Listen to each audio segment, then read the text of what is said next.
Olá a todos, aqui é o professor Felipe Neto e vamos agora tratar do assunto cinética do movimento plano do corpo rígido dentro da perspectiva de força e aceleração, dentro da perspectiva da utilização das equações de Newton-Euler. Então vamos inicialmente imaginar aqui um corpo rígido submetido a um conjunto de forças, né? Nós temos aqui a força F1, F2, F3 e F4. Também está atuando sobre esse corpo a força peso. E nós temos momentos também sendo aplicados sobre esse corpo rígido. Tá? De tal modo que, se a gente observar então aqui só o movimento translacional, né, considerando aqui um referencial inercial XY, e uma translação com relação a esse referencial inercial, nós temos que o somatório de forças externas atuando sobre o corpo vai ser igual a massa vezes a aceleração do centro de gravidade deste corpo rígido. Né? Em coordenadas cartesianas e no plano, então nós temos aí o somatório de forças em x e o somatório de forças em y. Quando a gente vai estudar ali o movimento rotacional, ou até mesmo o movimento plano geral, vai surgir um termo chamado momento de inércia. Então eu vou abordar agora inicialmente esse termo, vou explicar para vocês o que é esse termo, esse momento de inércia, e posteriormente, quando ele surgir, já é do conhecimento de vocês esse momento de inércia de massa. Tá? Então nós temos aqui um corpo rígido, e este corpo rígido está rotacionando em torno de um eixo Z. Tá? E vamos pegar um elemento diferencial, dm, localizado a uma distância r, em relação a esse eixo de rotação. Tá? E vamos analisar esse elemento diferencial dm. O nosso momento de inércia de massa, né, é definido como a integral, tá, da distância ao quadrado, tá, do r ao quadrado, dm. Então, é a integral de massa aqui de r ao quadrado dm. Se nós considerarmos aí que este elemento, né, de massa dm possui um ρ que possa variar, por exemplo, tá? Até mesmo aqui, na verdade, nesse momento aqui, não necessariamente ele vai variar. Mas a gente colocando assim, então, esse dm igual a ρ dv, vamos ter aqui uma integral em relação ao volume. E se nós considerarmos que este corpo, possui uma densidade constante, né, um ρ constante, então esse ρ vai sair da integral e vamos ter que, dentro da integral, vai ter somente elementos geométricos. Né? Então, este momento de inércia de massa vai ser igual ao ρ integral de volume de r ao quadrado dv. Tá? Então, esse vai ser a definição matemática do nosso momento de inércia de massa. No sistema internacional, as unidades é quilograma vezes metro ao quadrado.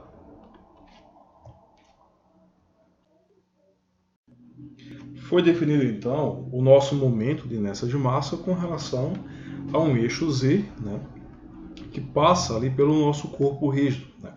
Caso queira se definir, então, qual momento em torno, né, ou em relação a um eixo de referência que não está necessariamente no corpo rígido, né, que se encontra a uma distância r do corpo rígido, né, então nós podemos utilizar o teorema dos eixos paralelos para então obter uma equação que a gente possa calcular facilmente qual o momento de inércia em relação a esse eixo. Okay? Então é o seguinte, né, então foi definido ali nosso momento de inércia, né, como sendo o r ao quadrado dm, tá? Faltou um mzinho aqui. E aí é o seguinte, se você observar aqui, né, nós temos um referencial que seria um referencial inercial, um referencial móvel aqui que está fixo no nosso corpo, né, um referencial x', y' e z'. Tá? E aí o r é definido com relação ao nosso referencial inercial, cuja origem aqui do nosso vetor r está no ponto A. Então o r sai de A e vai até M, tá? E a coordenada então de r é essa distância d, que é a distância do referencial inercial até esse referencial z, né? Ou seja, do referencial z até o referencial z'. Né? E o x' é a distância em x da origem desse referencial, né, desse z', até o ponto, né, a coordenada do nosso elemento diferencial dm. Tá? Logo, em x, nós temos aí o d mais o x', tá? Por isso que está aqui, tá? D mais x' ao quadrado, mais o y' ao quadrado, tá? E aí vamos então tirar a integral desses termos e reorganizar, né? E nós temos o seguinte, né? Nós temos aqui então um x' ao quadrado mais um y' ao quadrado, que é um r', tá? Que é um r', que é um vetor que sai aí da origem desse referencial móvel que se localiza no centro de gravidade do corpo rígido e vai até o elemento diferencial dm, tá? Mais 2 vezes d, integral de x' dm, mais d ao quadrado, tá? Que lembrando que nós temos aqui ao quadrado esses dois termos, né, esse polinômio aqui, né, que vai ser o quadrado do primeiro termo, mais 2 vezes o primeiro vezes o segundo, mais o quadrado do segundo termo, tá? E aí vamos chegar a esta equação, ok? Esse primeiro termo, como eu falei, acabei de falar, é exatamente o nosso r' ao quadrado. E aí é o seguinte, né? Esse termo aqui, ó, que vai ser com r' ao quadrado, vai ser o nosso momento de inércia de massa com relação ao centro de gravidade, tá? Então esse primeiro termo é esse IG, tá? Com relação ao nosso centro de gravidade, tranquilo? Esse segundo termo nós temos o seguinte, né? Nós temos aqui que a integral de x' dm vai ser igual a x' vezes m, tá? Em que esse x' é exatamente a coordenada com relação ao nosso eixo aí de referência, tá? O eixo do centro de gravidade. Fazendo-se então ser nulo, né, ser igual a zero, então esse segundo termo aqui, ó, ele vai se anular, tá? Por quê? Porque o nosso x' é zero. Logo, ele é igual a zero. Vai sobrar então esse terceiro termo aqui, né, que é o d ao quadrado integral de dm. Integral de dm é m, né? Então a integral desse diferencial de massa em relação a toda a massa é a própria massa.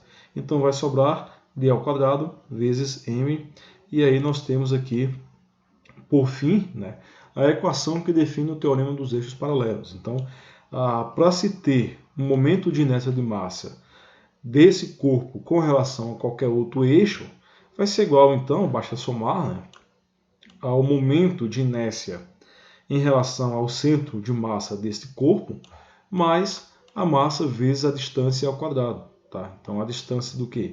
Do eixo, ou melhor, do centro de massa, até esse eixo de interesse, tá? Então, aqui nós temos o teorema dos eixos paralelos. Às vezes encontram-se disponíveis algumas tabelas, né, já com um chamado raio de giração, tá? Que é um novo termo aqui, a gente vai definir ele agora, né? Que vai ser utilizado exatamente para você obter o momento de inércia, tá? Então isso aqui é tabelado, tá? Então, um determinado corpo, uma determinada geometria, está lá na tabela o raio de giração daquela geometria. E aí basta jogar na fórmula e você vai obter aqui o momento de inércia, tá? Apenas uma forma de você calcular mais facilmente. Quando você tem corpos compostos, né, você pode obter o momento de inércia somando-se o momento de inércia em relação a um determinado eixo de cada uma das partes, né? Então, se um corpo consiste de um certo número de formas simples, como discos, esferas e barras, o momento de inércia do corpo em relação a qualquer eixo pode ser determinado somando algebricamente os momentos de inércia de todas as formas que o compõem calculado em relação ao eixo. Então você vai escolher um eixo ali, vai calcular cada forma geométrica que compõe esse corpo com relação àquele eixo e vai somar de forma algébrica. Agora vamos lá, né? Então vamos então para o movimento rotacional. Vamos considerar aqui então um corpo rígido e um sistema de referência localizado nesse corpo rígido com a origem no ponto P, tá? Vamos chamar de P. E aí nós temos aqui um vetor posição que sai de P até o nosso elemento de diferencial de massa, dmi.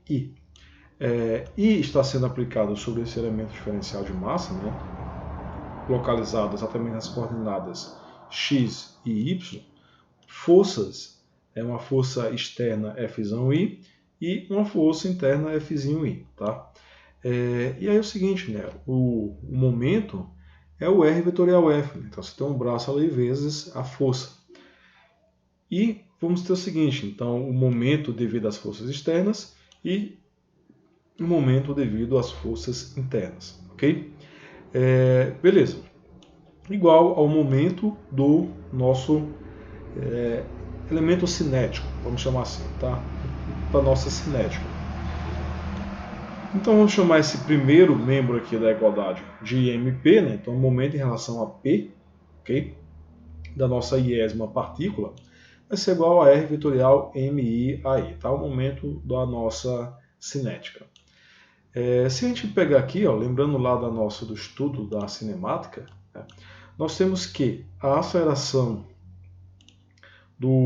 dessa iésima partícula vai ser igual exatamente à aceleração da origem do referencial, né, aceleração de P, mais alfa vetorial R menos ômega quadrado vezes R. Né? Teríamos também aí, na verdade, mais a de Coriolis, mas na verdade o V real é zero, tá? E o A real também é zero. Então, restando apenas isso aqui, tá? Esses termos aqui na equação. Fazendo-se então o nosso produto vetorial, vamos então ter aqui o nosso R vetorial AP, R vetorial alfa vetorial R, menos ômega quadrado R vetorial R.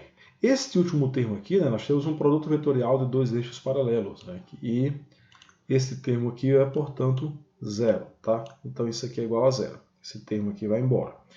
E restando apenas esses dois primeiros termos. Fazendo-se o produto vetorial e reorganizando, né, os termos, os elementos de x e os elementos de y, nós vamos obter que, escalarmente, tá? Então aqui já é escalar, o momento em relação a P dessa iésima partícula vai ser igual exatamente a massa vezes menos y, a aceleração de P em relação a x, ou melhor, na direção x, né? Mais x vezes a aceleração de P na direção y, mais alfa vezes r ao quadrado, ok? E aí se faz o seguinte, né? O somatório de momentos em relação a P, aqui nós temos apenas um momento, agora o somatório de momentos em relação a P de todos os elementos, né, que compõem, né, todos os nossos diferenciais de massa que compõem esse corpo, e aí por isso vamos integrar então em relação ao nosso dm, né, fazendo o nosso mi tender a dm integrando-se em relação a todo o corpo, vamos ter que a integral de ydm em relação a m vezes nosso AP, né? Mas isso aqui tá alfa, mas na verdade é AP, tá? Isso aqui tá errado. Mais a integral de x dm, APY, né? Mais r ao quadrado dm alfa, tá? Aí sim, aqui sim é alfa. Então vamos ter aqui menos y barra, né? Que é exatamente o que? Aqui nós temos a integral de y dm é igual a y barra m. Né? A integral de x dm é igual a x barra m. Então vamos ter esses termos aqui envolvendo exatamente as coordenadas com relação ao centro de gravidade, né? Mais o alfa P, o IP, no momento de inércia em relação a um ponto P qualquer, vezes o alfa, que é exatamente a nossa aceleração angular. Fazendo-se então coincidir esse ponto P com o nosso centro de gravidade, o y barra e o x barra vão ser nulos, vão ser zero, e aí esse somatório de momentos em relação a g, que é o centro de gravidade, vai ser igual ao momento de inércia de massa em relação a g vezes alfa, tá?